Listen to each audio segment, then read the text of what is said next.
ሕማማት የሚለውን ቃል ተጠቅሞ የምናገኘው በመጽሐፍ ቅዱስ ውስጥ ቅዱስ ሉቃስ ነው።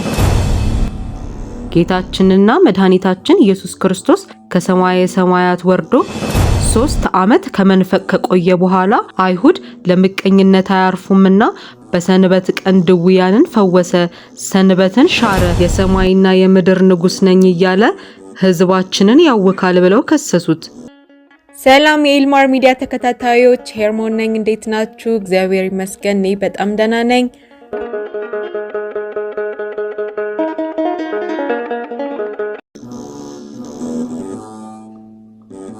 ሰሙነ ሕማማት።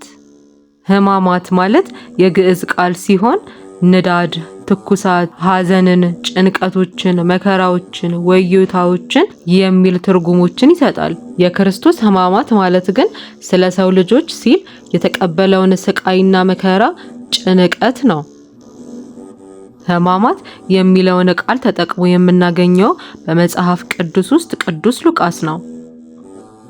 ጌታችንና መድኃኒታችን ኢየሱስ ክርስቶስ ከሰማየ ሰማያት ወርዶ ከቅድስት ድንግል ማርያም ተወልዶ በምድር ላይ የሰው ስጋን ለብሶ እንደ ሰው ተመላልሶ ከኃጢአት በቀር ሰው የሰራውን ሁሉ እየሰራ እውራንን በማብራት ድውያንን በመፈወስ አጋንንት በማውጣት ወንጌልን በማስተማር 3 ዓመት ከመንፈቅ ከቆየ በኋላ አይሁድ ለምቀኝነት አያርፉምና በሰንበት ቀን ድውያንን ፈወሰ፣ ሰንበትን ሻረ፣ እንደገና የእግዚአብሔር ልጅ ነኝ እያለ ራሱን ከፍ ከፍ ያደርጋል፣ ሕጋችንን አፈረሰ፣ የሰማይና የምድር ንጉስ ነኝ እያለ ሕዝባችንን ያውካል ብለው ከሰሱት።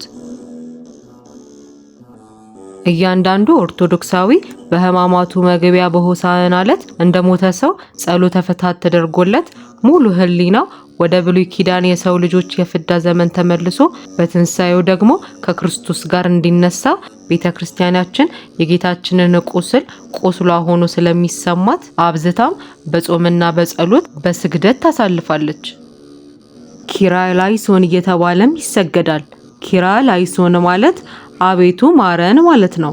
በቤተ ክርስቲያንም ሳምንቱን ሙሉ የሚሰገድበት በአጠቃላይ ቁጥሩ 6666 ቁጥር ይሆናል። ይኸውም የጌታን 6666 ግርፋቱ እየታሰበ ይሰገዳል። በእነዚህ 5 ቀናት ኦሪትን ዘመን የምናስብበት፣ መስቀል የማንሳለምበት፣ ፍትሐት የሌለበት፣ ቅዳሴም የሌለበት፣ ቅዱስ ስጋውንና ክቡር ደሙ የማይሰጥበት ቀን ነው። በሌላው ጊዜም ባይፈቀድም ነገር ግን በዚህች በሕማማት ሳምንት እኛም ማድረግ የሌለብን ነገሮች አሉ። አብዝቶ መሳቅ፣ መጫወት፣ ማጨብጨብ፣ መዝፈን፣ መደነስ እንዲሁም መተቃቀፍና መሳሳም፣ ዝክር ማዘከር፣ የሞቱትን ስም ማሰብ፣ ከበሩና ቸብቸቦ ያለባቸውን መዝሙራት መስማት፣ መጠጣትና መስከር፣ መዋሸት፣ መጣላት እንዲሁም መስቀል መሳለምን ጨምሮ እነዚህ ነገሮች የተከለከሉ ናቸው። ማድረግ ያለብን ነገሮች ደግሞ አብዝቶ መስገድ ወይንም ከቻልን ደግሞ ወደ ቤተክርስቲያን ሄደን መስገድ፣ ከሌላው ጊዜ በተለየ መጾም፣ ለምሳሌ ሰዓቱን እስከ 12 ማድረግ፣ ስንመገብም ቀንሰን መመገብ፣ በባዶ እግር መሄድ፣ ውዳሴ ማርያምንና መዝሙረ ዳዊትን መጸለይ እናም የጌታ ሕማሙንና መከራውን እያሰብን ማልቀስ አለብን። ይህም የሚደረግበት ምክንያት በሰሙነ ሕማማት ወቅት የኦሪት ዘመን የዓመተ ፍዳንና የዓመተ ኩነኔን ዘመን ስለሚታሰብ ነው። የሰው ልጅ ምንም ጻድቅ ቢሆን ለመንግስተ ሰማያት የሚያበቃው ስራ አልነበረምና የጌታችን መወለድ ለሰው ልጆች አስፈላጊ ነበር። ስለዚህም አዳም ከገነት ከተባረረበት እስከ ጌታችን በቤተልሔም መወለድ የሰው ልጆች ብዙ ስቃይና መከራ አሳልፈዋል። ስለዚህ ይህን በማሰብ በሰሙነ ሕማማት ወቅት የኦሪትን ዘመን እያሰብን ጌታችን በመስቀል ላይ ውሎ ዲያብሎስን የጻፈብንን ዕዳ ደብዳቤ ስለቀደደልን የዛ የፍዳና የመከራ ዘመን እያሰብን እናሳልፋለን። ለዛም ነው ቅዳሴና ቅዱስ ቁርባን ከሐሙስ በስተቀር በሌሎቹ ቀናት የማይፈጸመው። የምትወዱት ሁሉ አልቅሱለት ሲባል ከ14ቱ ቅዳሴዎቻችን በአንዱ መካከል ዲያቆኑ በሚያራራ ዜማ ኢየሱስ ክርስቶስን የምትወዱት የደረሰበትን ግፍ እያሰባችሁ አልቅሱለት እያለ ለምእመናን ያውጃል። ከዚህ በኋላም ዲያቆናቱ ቃጭል እየመቱ ታቦቱን እየዞሩ ከምእመናኑ ጋር በህብረት ዮ ዮ ዮ አማኑኤል አምላክነ ዮ ዮ ዮ ኢየሱስ መድኃኒነ ዮ ዮ ዮ ክርስቶስ ንጉስ ነህ እያሉ ከቄሱ ጋር እየተቀባበሉ ያዜማሉ። ይህ ዜማ በተመስጦ የጌታችንን መከራ ለሚያስብ ሰው እንባውን እያፈሰሰ የሚያለቅስበት የቅዳሴ ጥልቅ ተመስጦ ሲሆን ትርጉሙ ወዮ ወዮ ወዮ አማኑኤል አምላካችን ኢየሱስ መድኃኒታችን ክርስቶስ ንጉሳችን ማለት ነው። ጌታችንና አምላካችን መድኃኒታችን ኢየሱስ ክርስቶስ መስቀሉን ተሸክሞ ወደ ቀራንዮ በሚጓዝበት ወቅት ቅዱስ ሉቃስ ዋይ ዋይ ከሚሉና ሙሾ ከሚያወጡ ሴቶችና ከሕዝቡ እጅግ ብዙዎች ተከተሉ እንዳለ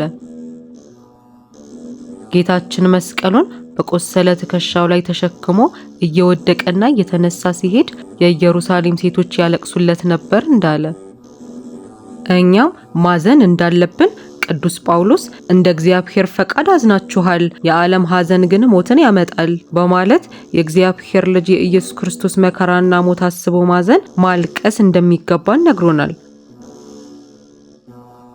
እኛም የጌታችንን መከራና ሞት አስበን የምናለቅሰው በተቀበለው ስቃይ ምክንያት ያገኘነውን ድህነትና ክብር ከሞት በኋላ ድል አድራጊነት እንዲሁም መነሳቱን ዘንግተነው አይደለም።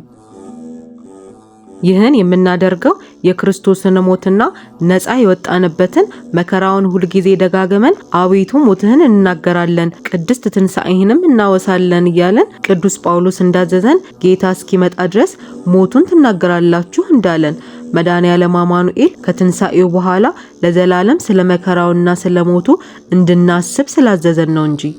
እንዲሁም የራሳችንን ኃጢአትና በደል እያሰብን ለኛ ብሎ ይህን ሁሉ መከራ የተቀበለ መሆኑን ይቅር ይለን ዘንድ እንማጸናለን። በመልዕልተ መስቀል ላይ በተቀበልከው መከራ ከኃጢአቴ ደዌ አድነኝ፣ በመስቀል ላይ በቆሰልከው ቁስልህ ከኃጢአቴ ቁስል ፈውሰኝ፣ በመከራ ከመከራ አድነኝ፣ ደሜን በደምህ አንጻኝ እያልን እንጸልያለን። ጌታችን ኃጢአትህ ተሰረየችልህ ብሎ የኃጢአትን ይቅርታን በራሱ መስጠት የሚችል እግዚአብሔር ነውና አብዝተን መጮህና ማልቀስ አለብን። ለእመቤታችን ለቅድስት ድንግል ማርያምም እነዚህ ሳምንታት የእንባና የጭንቀት ሳምንታት ነበሩ።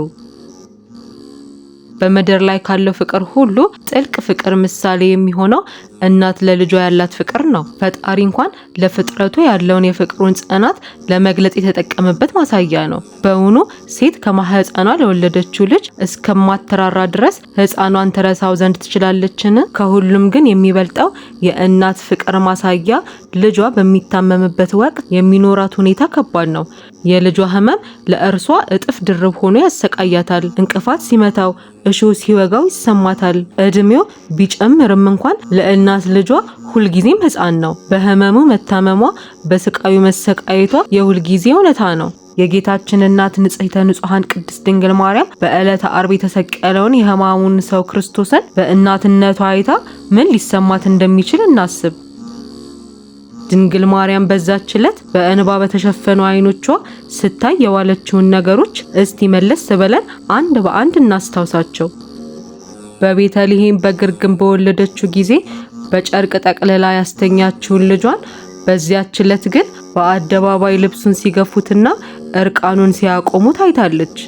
እንደገናም በደረቷ አስጠግታ በጀርባዋ ዝላ ያሳደገችውን አንድ ልጇን አጥንቱ እስኪቆጠር ስጋው እስከሚነጭ ደሙ እንደ ውሃ እስከሚፈስ ድረስ ሲገርፉት ቆማ አይታለች።